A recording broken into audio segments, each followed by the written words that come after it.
Anem al punt 10.3, que és moció de suport al banc d'ADN per a les identificacions de tots els recursos de la Guerra Civil. Evidentment, començant el tema de la Guerra Civil i el tema de la recuperació de fosses, que és un tema que està encara pendent, encara estan obrint fosses arreu del país. Hi ha molta gent que té familiars desapareguts, no saben on estan. Evidentment, des de l'any 2010,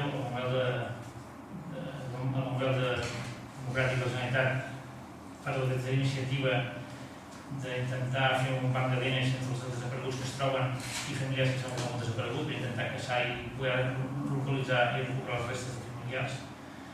Evidentment, s'ha fet un treball amb el Departament de Generalitat de la Universitat de Barcelona i la idea és, vista aquesta situació, mostrar el suport de l'Ajuntament de Riudecanyes a aquesta iniciativa, prendre el compromís de difondre aquesta iniciativa als ciutadans del municipi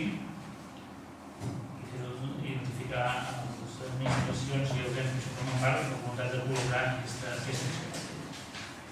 El comentari. Passem a la votació. Abstencions. Vots en contra. Vots a favor.